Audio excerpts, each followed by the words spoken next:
On parle ces derniers temps de putsch dans la sous-région, notamment, au Mali, en Guinée, au Burkina.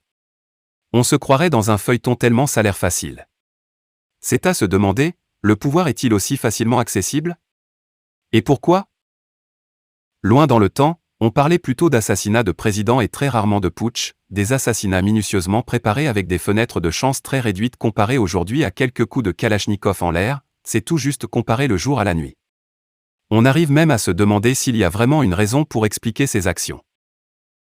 À en croire à ces derniers, on est face à une transformation de l'Afrique par les Africains et pour les Africains, on appelle cela le panafricanisme, disons un panafricanisme visé car il s'agit ici de mettre une puissance coloniale France très loin de l'Afrique. Nous allons revenir très bientôt sur ce sujet. On parlera du cas malien qui est un peu spécial en soi, par ce conflit qui le lie dangereusement à son pays frère qui est la Côte d'Ivoire. Le gouvernement malien tergiverse sur le cas des soldats ivoiriens depuis un moment, les délégations se croisent à la porte du président malien, les uns aussi puissants que les autres, pour quelle fin? Jusqu'à la nulle. On en parlera de mille manières mais, seule une libération effective pourra mettre fin à cette situation qui continue de faire parler d'elle et surtout faire d'un président un roi vers qui se tournent toutes les attentions mais. On sait ce que mesure le président ivoirien, on sait tous de quoi est-il capable, alors il est juste de se demander pourquoi joue-t-il le faible dans cette affaire? J'ai trouvé la réponse dans un proverbe mandingue que je traduis en français par ces termes. Utilise la patience en lieu place de la force quand tu as ton doigt entre les pinces d'un crabe. L'optimiste ne doit négliger les échecs, on est certes pour des prières afin que les relations soient plus cordiales qu'auparavant mais sans se voiler la face, la réalité nous donne comme analyse une autre image.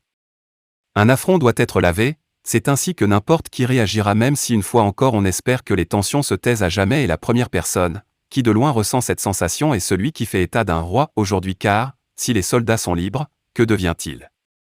Puisqu'en réalité c'est le sujet qui principalement le met en valeur aux yeux du monde. Et après que les soldats soient libres, quelle sera la réaction du président ivoirien? Continuer à collaborer et faire comme si rien ne s'était passé? Chose à laquelle on prête toutes nos espérances, ou user de ses capacités pour rendre l'appareil à son homologue malien. Surtout qu'il a plusieurs tours dans son sac pour ce faire, chose qu'on espère le moins possiblement qui puisse exister. Nous avons tout donné pour se garder d'une crise presque inévitable et aujourd'hui il est temps de prévenir les possibles conséquences en prenant les devants. Et le plus important à savoir est que plus le temps passe plus les esprits perdent de la patience, plutôt débuter et espérer en finir le plus vite possible avec les conséquences.